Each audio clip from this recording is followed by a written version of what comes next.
మాజీ సీఎం జగన్ ను ఏపీ ప్రజలు అపరిచితుడిలాగా చూస్తున్నారని సెటైర్లు వేశారు బీజేపీ నేత భానుప్రకాష్ రెడ్డి.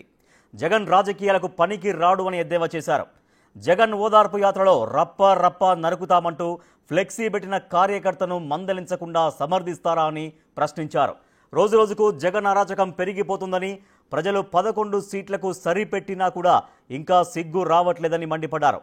ప్రజల మధ్య విద్వేషాన్ని రెచ్చగొట్టి రాష్ట్రంలో శాంతి భద్రతలకు విఘాతం కలిగించాలని చూస్తే మరోసారి జనం తగిన బుద్ధి చెబుతారని హెచ్చరించారు భానుప్రకాష్. స్ప్లిట్ పర్సనాలిటీ అదే సినిమా కూడా ఉంది ఒకటి, అపరిచితుడు. అలాంటి అపరిచితుడికి care of address Jaganmohan Reddy అంటున్నారు ఆంధ్రప్రదేశ్ ప్రజలు. ఇది మేమంటున్నది కాదు, మేమేదో ఆయనకి ఇచ్చినట్టు బిరుదు కాదు. ఆంధ్రప్రదేశ్ రాష్ట్ర ప్రజలు స్ప్లిట్ పర్సనాలిటీ అంటారు. ఎప్పుడు ఏ విధంగా ఎట్లుంటాడో తెలియదు. నిన్న ప్రెస్లో మాట్లాడుతూ అది రపరపరపా నరిగితే తప్పేముంది అంటాడు.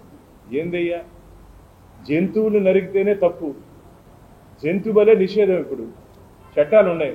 అలాంటిది ఒక బుద్ధి లేనోడు నీ కార్యకర్త ఒక ప్లే కార్డు పెట్టుకొని ఇస్తే వారిని పిలిచి గడ్డి పెట్టాల్సింది పోయి దాన్ని సమర్థిస్తూ నిన్న మాట్లాడడం ఇది మంచిది కాదు. జగన్మోహన్ రెడ్డి గారు రాజకీయాలకి అనర్హుడిగా ఈరోజు ఆంధ్రప్రదేశ్ రాష్ట్ర ప్రజలు భావిస్తున్నారు. రాజకీయాలు అనర్హుడు నువ్వు ఇప్పుడు ఆటవిక రాజ్యంలో లేవు జగన్మోహన్ రెడ్డి. ఆటవిక రాజ్యం అంటే ఎప్పుడో కొన్ని వేల సంవత్సరాల ముందు ఇలా దాని ఏమంటారు ఒక మారణాయుధాలు పెట్టుకొని దాడులు చేసుకునేవాళ్ళు. ఈరోజు యాంత్రిక యుగంలో ఉన్నాం, మనం డిజిటల్ యుగంలో ఉన్నాం. ఏ విధంగా ఉంది డెవలప్మెంటు, ఏ విధంగా ప్రపంచం ముందుకు పోతా ఉంది, రాజకీయాల్లో ఏ విధంగా ఉండాలి అనే ఇంకిత జ్ఞానం కూడా లేకుండా జగన్మోహన్ రెడ్డి వ్యవహార శైలి రోజు రోజుకి మితిమీరిపోతా ఉంది.